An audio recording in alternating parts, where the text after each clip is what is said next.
আসসালামু আলাইকুম এভরিওয়ান, কি অবস্থা সবার, কেমন আছেন? আজকে আমি আপনাদের সাথে খুবই সহজ আর খুবই মজার একটি চিকেন পেটিস রোলের রেসিপি শেয়ার করব। আর এই চিকেন পেটিস রোলটা আপনার হাতের কাছে কয়েক টুকরা মাংস থাকলে খুবই সহজ মজার এই চিকেন রোলটা বাসায় বানিয়ে নিতে পারবেন। আশা করছি আমার আজকে রেসিপিটি আপনাদের কাছে ভালো লাগবে। প্রথমে এই চিকেন পেটিস রোলটা বানানোর জন্য এখানে মেজারমেন্ট কাপে 4 কাপ নিয়ে নিচ্ছি ময়দা। আপনারা চাইলে এখানে আটা দিয়েও বানাতে পারেন। তার সাথে এখানে স্বাদ মতো 1 চা চামচ দিয়ে দিচ্ছি লবণ, 2 চা চামচ দিয়ে দিচ্ছি চিনি। চিনিটা আপনি অবশ্যই ব্যবহার করবেন।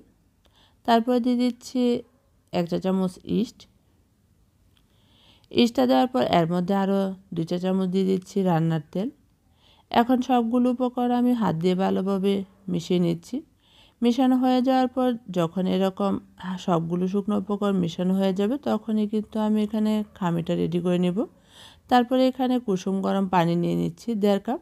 1.5 কাপের পানিটা আমি দিয়ে অল্প অল্প দিয়ে মাখিয়ে নিচ্ছি। যতটুকু পরিমাণ পানি লাগবে অতটুকু পরিমাণ পানি আমি ব্যবহার করব। আমার এখানে 1.5 কাপ পানির পুরোটা লাগেনি, অল্প একটু পানি রয়ে গেছে। এখন এই খামিটা খুবই সফট একটি খামি তৈরি করে নিয়েছি। দেখুন, এই খামিটা এখন আমি এভাবে করে গুল করে নিচ্ছি। গুল করে নেওয়ার পর আবার একটু সামান্য পরিমাণ তেল লাগিয়ে নিচ্ছি। তেলটা লাগিয়ে নেওয়ার পর এই খামিটা 1 ঘন্টার জন্য রেস্টে রেখে দিব। এর চেয়ে বেশি সময় রাখলে এই খামিটা আরেকটু ভালো ফুলবে। আমি এখানে 1 ঘন্টাই রাখবো।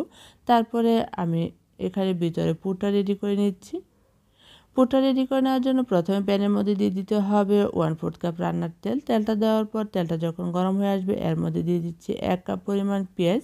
পেঁয়াজটা আমি হালকা 1 মিনিটের মতো ভেজে নিচ্ছি। বেশিক্ষণ ভাজবো না, পেঁয়াজটা কিছুটা কাঁচা থাকবে। আর এরকম এর মধ্যে দিয়ে দিচ্ছি 1 চা চামচ রসুন বাটা, 1 চা চামচ দিয়ে দিচ্ছি আদা বাটা। আদা রসুনটাও আমি পেঁয়াজের সাথে সাথে দিয়ে ভেজে নিচ্ছি।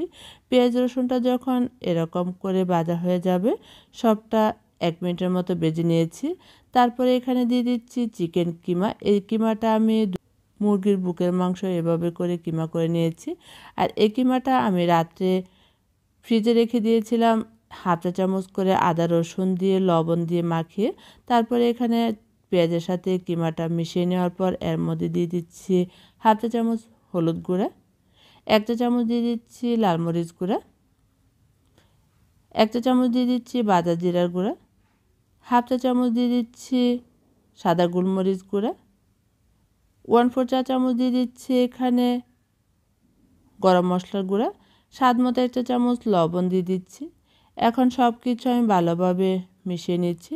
সব কিছু মিশানো হয়ে গেছে। এখন এর মধ্যে দিয়ে দিব 1 কাপ গ্রেট করা গাজর। গাজরটা এটা অপশনাল, আপনাদের ভালো না লাগলে আপনারা স্কিপ করতে পারেন। গাজরটা মিশিয়ে নেওয়ার পর এর মধ্যে দিয়ে দিচ্ছি সামান্য পরিমাণ পানি। পানিটা দেওয়ার কারণ হচ্ছে যাতে সব কিছু ভালোভাবে সিদ্ধ হয়ে একদম কাঁচা গন্ধটা না থাকে। তারপরে এখানে আমি পানিটা দেওয়ার পর ভালোভাবে পানিটা শুকিয়ে নিচ্ছি। এভাবে করে পুরটাকে রেডি করে নিতে হবে। তারপরে এখানে আমি দিয়ে দিচ্ছি 1 টেবিল চামচ কাঁচামরিচ কুচি, 1 টেবিল চামচ দিয়ে দিচ্ছি টমেটো সস। এই টমেটো সসটা আমার হাতের বানানো, বাসায় বানানো টমেটো সস। এখানে আমার এই চ্যানেলে এই টমেটো সসের রেসিপিটা আছে, আপনারা দেখতে চাইলে আমি ভিডিও লিঙ্কটা ডেসক্রিপশন বক্সে দিয়ে রাখবো। এখন কিন্তু দেখুন পুরটা পুরোপুরি রেডি হয়ে গেছে। পুরটা রেখে দেওয়ার পর আমি এখানে ডোটাকে দেখিয়ে দিচ্ছি। দেখুন, ডোটাও কিন্তু এখন অ্যাক্টিভ হয়ে গেছে। আমি 1 ঘন্টা রেখেছি, একটু ফুলে গেছে। আর একটু বেশি সময় রাখলে আর একটু বেশি ফুলতো। এখন এই ডোটাকে আবার একটু ভালোভাবে মতে নেব। আর মতে নেওয়ার পর এখন ছোটো ছোটো লেচি মতো করে গুল করে কেটে নিচ্ছি। দেখুন, আমি হাত দিয়ে এই কাজটা করে নিচ্ছি, আপনারা ছুরির সাহায্যেও করতে পারেন। এভাবে করে সবগুলো লেচি কেটে নেওয়ার পর এখানে কিন্তু আমি বাটির মধ্যে রেখে দিব ডেকে। একটি লেচি আপনাদের সাথে রুটি বেলে দেখিয়ে দিচ্ছি। দেখুন, আমি এখানে সামান্য পরিমাণ ময়দা দিয়ে তারপরে বেলুন দিয়ে পাতলা রুটির মতো করে শেপ দিয়ে লম্বা করে বানিয়ে নিয়েছি। এখন মাছ বরাবর আমি পুরটাকে দিয়ে দিব। এই পুরটা কিন্তু আমি ঠান্ডা করে নিয়েছি। এখন এই পুরটা সরিয়ে দেওয়ার পর আমি 2 মাথাটা 2ভাবে ভাঁজ দিয়ে খুবই সহজ আর খুবই সুন্দর একটি পেটিসের মতো শেপ দিয়ে পেটিস রোলটা বানিয়ে নিয়েছি। আপনাদেরকে আমি আরেকটা দেখিয়ে দিচ্ছি। আর এই পেটিস রোলটা কিন্তু সামনে যেহেতু চলে আসতেছে রমজানে কিন্তু ইফতারেতে খুবই সহজভাবে এই পেটিস রোলটা আপনারা খুবই কম সময়ে বানিয়ে নিতে পারবেন। আর এই পেটিস রোলটা দেখতে যেমন সহজ হয়েছে, খেতেও কিন্তু খুবই মজার হয়েছে। এখন সবগুলো পেটিস রোল বানিয়ে নেওয়ার পর আমি এখানে ছুরির মাথাটা দিয়ে দেখুন এভাবে করে দাগ কেটে নিচ্ছি। এটা একটা ডিজাইন করে নিচ্ছি। এই ডিজাইনটা করে নেওয়ার পর তারপরে এখানে উপরে ডিমের কুসুম ভেঙে ব্রাশ দিয়ে দিব। আর ব্রাশ দিয়ে ডিমের কুসুমটা দেওয়ার পর আমি এই প্যাটিসগুলো ওভেনে বেক করব। আপনারা চাইলে চুলায় বেক করতে পারেন।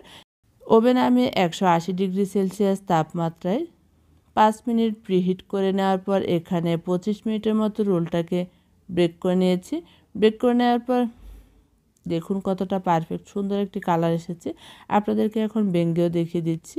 আর খেতেও কিন্তু খুবই মজার হয়েছিল। আর এই পেটিস রোলটা খুবই সহজভাবে আমি আপনাদেরকে বানিয়ে দেখিয়ে দিয়েছি। আপনারা কিন্তু অবশ্যই বাসায় ট্রাই করতে পারেন। আবারও দেখা হবে নতুন কোনো রেসিপি নিয়ে। সে পর্যন্ত ভালো থাকবেন। আল্লাহ হাফেজ।